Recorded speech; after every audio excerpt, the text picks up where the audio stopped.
ஐயா உட்காருங்க ஐயா. ஐயா ஐயா அப்படி நின்னுங்க. சானிடைசர் அடிக்க வேண்டிய இடமாடாது. உட்காருங்க ஐயா.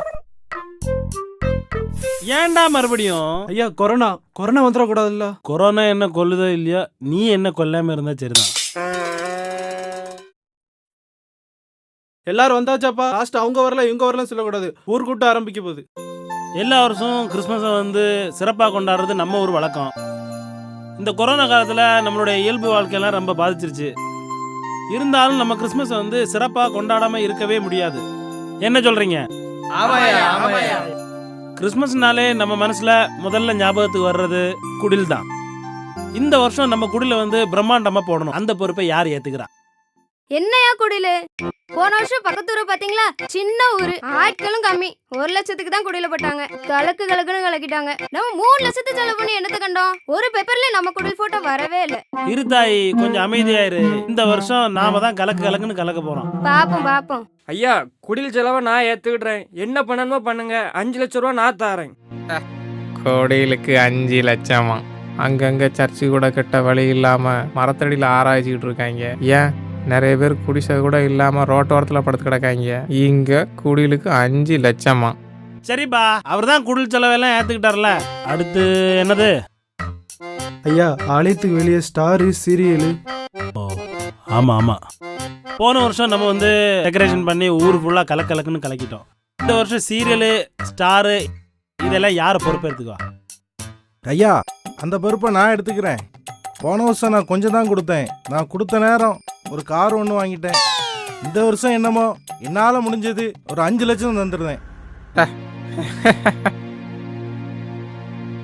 டெக்கரேஷனுக்கு 5 லட்சமா? அங்க நிறைய இடத்துல சர்ச்சில் மைக் இல்லாம ஸ்பீக்கர் இல்லாம ஆராய்ச்சிக்கிட்டு இருக்காங்க. இவங்க என்னடானா டெக்கரேஷனுக்கு 5 லட்சம் செலவு பண்றாங்களாம். என்னவா பூங்கொடி, போன வருஷம் உன் பேர் மாதிரியே சர்ச்சுக்குள்ள பூவாலையும் கொடியாலையும் அலங்கரிச்சு தெரிக்க விட்ட. இந்த வருஷம் எப்படி? ஐயா, சர்ச்சுக்குள்ள பூ அலங்காரனாலே இந்த பூங்கொடி தான். இந்த வருஷமும் எங்க குடும்பத்தின் சார்பா நானே பண்ணி தரேன். இவளா பேருதான் பூங்கொடி. என்ன ஆட்டம் போடுவா. கர்த்தருக்காக இவ உள்ளத்தை அலங்கரிக்க வழி இல்லை. இவா சர்ச்சை அலங்கரிப்பாளாம். என்னத்த சொல்ல. சரிப்பா, அந்த பொறுப்பை பூங்கொடி ஏத்துக்கிட்டா.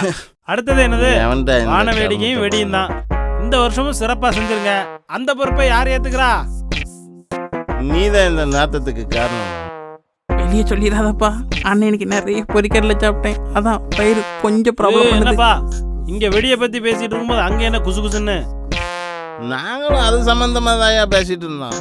அண்ணன் தான் வெரைட்டியா வெடி போடுவாரு. அதுதான் ஊருக்கே தெரியுமா? ஊருக்கே தெரியுமா? ஏன்பா சொன்ன? வருஷம் வெடிக்கு நீ தான் என்ன ஸ்பான்சரா பண்ற.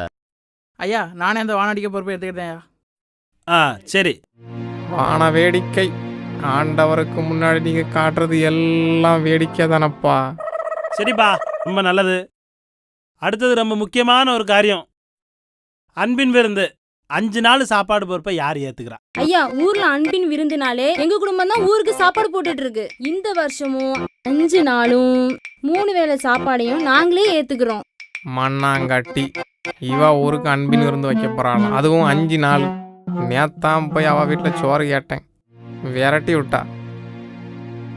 பேரு தான் அன்பின் விருந்து. சோத்துக்கும் கறிக்கும் சண்டை தானையா போட்டுட்டு இருக்கீங்க. வழக்கம் போல இந்த வருஷம் 2 நாள் கன்வென்ஷன். யார செய்தியாளரா கூப்பிடலாம் நீங்க சொல்லுங்க. மேற்கந்த ஊர்ல பிரசங்கர் வந்தாருல, அவரு கூட நடத்துவோமே. ஏக்கா சும்மா இருக்கா, அவர் திட்டிகிட்டே இருப்பாரு. அவர் எதுக்கு கூப்பிடணும்? அதெல்லாம் வேண்டாம். கேட்கவரு பிரசிங்காரு வந்தார்ல, அவரை கூப்பிடலாம்லையா? அவர் நல்லா காமெடியா பேசுவார. சே, என்ன காமெடி. அங்க கைய வச்சு இங்க கைய வச்சு கடைசியில் ஆண்டோட வார்த்தையிலே கைய வச்சிட்டீங்களா? என்ன வாரேன் வந்து வச்சுக்கிறேன் உங்களை. அவே கூடுவீங்க. பண்டிகை காலம் அதுமா சந்தோஷமா இருப்போம். ஐயா, நான் ஒரு உண்மையை சொல்லட்டுமா? உனக்கு ஏதாவது ஊழியக்காரங்களுக்கு தெரியுமா? எனக்கு ஊழியக்காரங்களெல்லாம் தெரியாது ஐயா. நான் உங்கள் சர்ச்சு வாசலில் தான் பிச்சை எடுத்துகிட்டு இருக்கேன். உங்கள் பாஸ்டர் ஐயா கொடுக்குற மெசேஜ் நிறைய கேட்டிருக்கேன். ஆனால் எனக்கு தெரிஞ்ச அளவு கூட கிறிஸ்மஸை பற்றி உங்களுக்கு ஒன்றும் தெரியலையே ஐயா. ஐயா முன்னாடி என்ன சொல்ற? ஐயா, நான் ஒரு உண்மையை சொல்லட்டுமா ஐயா? இயேசு பிறந்ததுனால மட்டும் நமக்கு சந்தோஷம் இல்லையா, அவர் மரிச்சு மறுபடியும் உயிர் தந்தாரு பாருங்க, அதுதான்யா நமக்கு சந்தோஷம். ஐயா கேரல் ரவுண்டுன்னு போகிறாங்க. கேரல் ரவுண்டு எதுக்குயா போகணும்? ஆண்டவரை பற்றி தெரியாத மக்களுக்கு சுவிசேஷத்தை அறிவிக்க போகணும். ஆனால் நம்ம என்ன பண்ணுறோம்? தெரிஞ்ச வீட்டுக்கே போயிட்டு டீயும் காப்பியும் குடிச்சுவிட்டு காணிக்கையும் வாங்கிட்டு நம்ம வாட்டுக்கு வந்துடுறோம். இதுவாயா சுவிசேஷம்? இதுவாயா கேரல் ரவுண்டு? டிசம்பர் 25 மட்டும் கிறிஸ்மஸ் இல்லையா, ஒரு கிறிஸ்தவனுக்கு தினமும் கிறிஸ்மஸ் தான்யா. கிறிஸ்மஸ் தாத்தாவை ஹீரோ ஆக்கிட்டோம், கிறிஸ்துவ ஜீரோ ஆக்கிட்டோம். ஐயா ரோமர் 14:17 குடிப்பும் புசிப்பும் மட்டும் இல்லையா கிறிஸ்மஸ், மனம் திரும்புதலும் பரிசுத்தம் தான் அங்கே வேணும். கிறிஸ்து பிறந்தாருங்கிற நற்செய்தியை விட நம்ம பாவங்களுக்காக மரித்து உயிர் தந்தார் பாருங்க, அதுதான் நற்செய்தி. கிறிஸ்து பிறப்பு இனி நடக்க போறதில்ல, ஆனால் அதுக்கு நீங்கள் எவ்வளோ ஆயத்தப்படுறீங்க. ஆனால் ஒரு நாள் அவர் தூதர்களோட வாரேன்னு சொல்லியிருக்காரு, அது உண்மையாக நடக்க போகுது. அதுக்கு யாராவது நீங்கள் ஆயத்தமாக இருக்கீங்களா? சொல்லுங்க பார்ப்போம். ஐயா இவனு குறை சொல்ற ஆவிர்க்கியா? ஏல எங்க கிட்ட எச்சச்சோறு வாங்கி திங்கிற நாயினி எங்களுக்கு அட்வைஸ் பண்றியா? இல்ல உனக்கு இன்னொருத்துக்குள்ள பேச தயிர் தந்தது யாரில்ல, எங்க ஊரை பத்தியே குறை சொல்லிடுற. எங்க ஊர் பெருமைய, எங்க சர்ச்சு பெருமைய இந்த விசேஷ டைம்ல தானே காட்ட முடியும், அதே வந்து குறை சொல்லியல.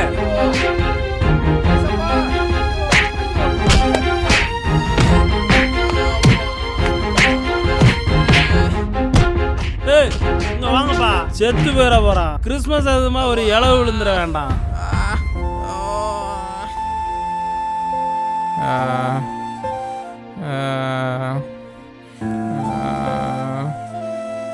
அப்பா